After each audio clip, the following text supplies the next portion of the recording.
Mimi sijui kusema haya haya lakini kwa majina mimi ni Oburu Odinga. Mimi ni ndugu ya Raila, mkubwa Raila ananifuata, lakini wengine wanafikiri ati Raila ni mkubwa. Mimi tukifika nyumbani kwa Jaramogi, Oburu ndiye anakalia hiyo kiti ya lakini tukikuja huko, Raila ni kiongozi yetu ya Kenya mzima, sisi tunamheshimu nyumbani. Na mimi nimekuja hapa na marafiki na wandugu wa Raila na watoto wetu. Kwanza Junior, wapi Junior Raila? Najua huyo kijana Raila anaitwa Junior.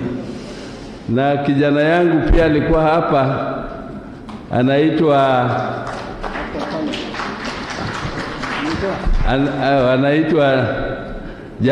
Oburu. Na tumekuja na watu wengi wengine, labda Raila atawaintroduce, lakini mimi nina machache tu kusema. Hapa tumeitwa na Mheshimiwa Oparanya ambaye ni gavana mkubwa kutoka Kakamega, yeye ataongea, na Honorable James Agre Orengo, Senator. Labda Honorable Governor haku mention jina lake, lakini ni mmoja wetu na yeye atasema one or two things. Sasa mimi I've been really touched by the speeches which have been here since we started. I've been also touched by the events which have happened since yesterday and before, for 3 days. I think there are some actions which speak for themselves.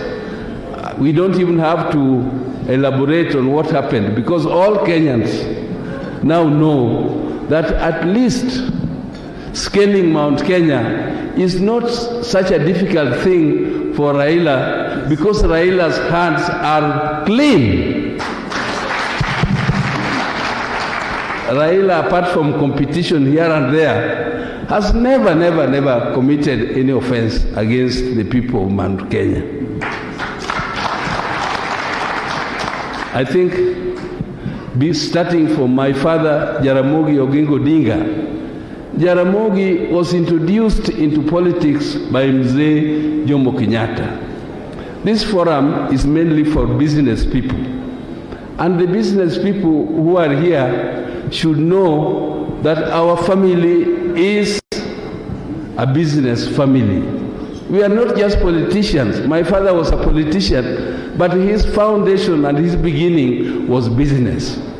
Even when Mzee Kenyatta came to fetch him from his work in the late 40s, it was in Luo Thrift and Trading Corporation stores in Maseno.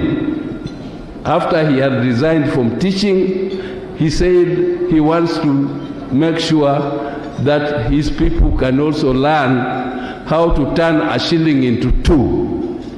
So he started from very humble beginning. And he was teaching the Luos how to collect money, save, borrow, develop, and pay. So that is why it was called Luo Thrift and Trading Corporation. You trade, but you borrow money, you save money, you borrow money, you trade, and you repay. Don't borrow and then you refuse to repay, because that is not business. And Jaramogi did a lot of business.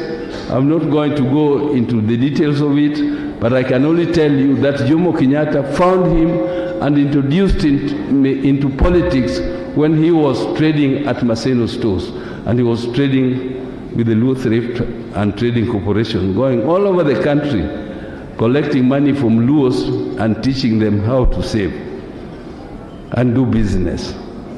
And since then, there were the history is long.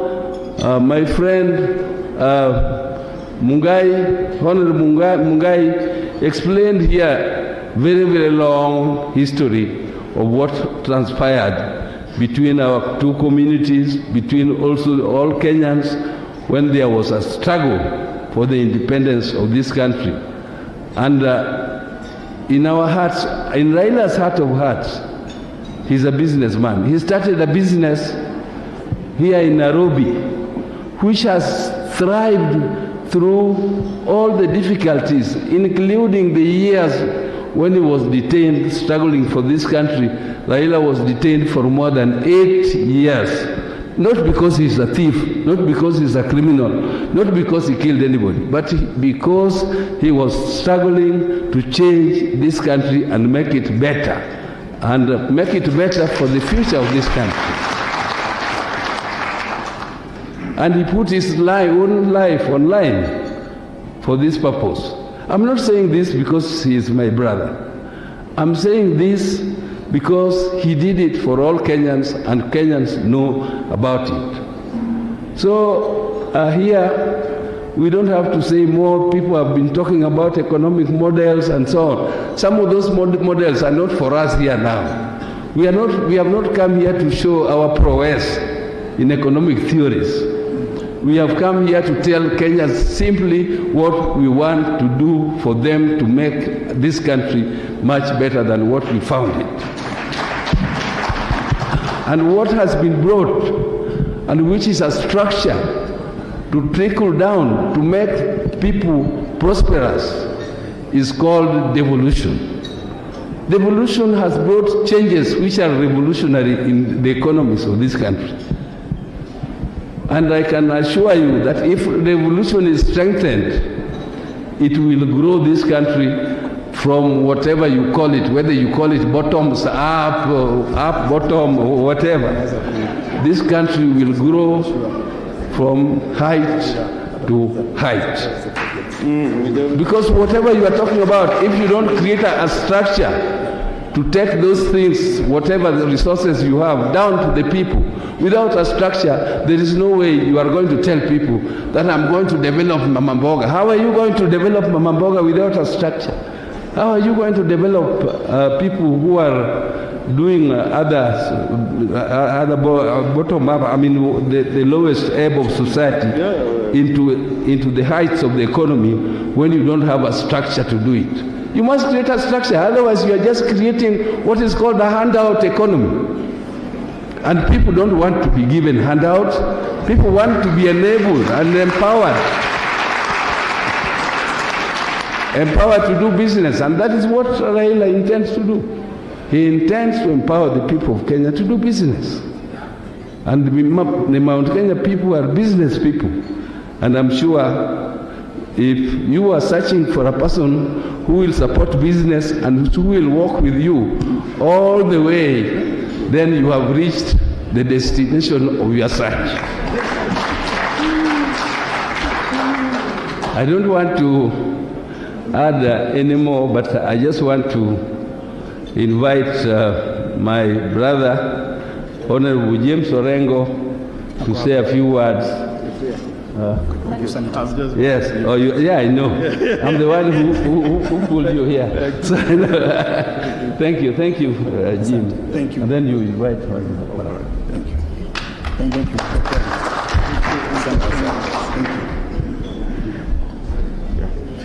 There's something that we call site visit.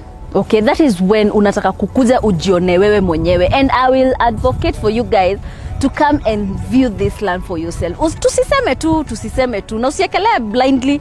pia wewe kuja ujione. Every Saturday kuna kuwaga na site visit. Sawa, pale Kencom mnachukuliwa, and for more information just call this number down here, Fervent. They're going to help you with all the details that you want. I can tell you for sure this place is legit. I can tell you for 100% sure. This place, Fervent, hawezi kutupa. Pesa yako haiwezi potea. Cannot, it can't. Haiwezi.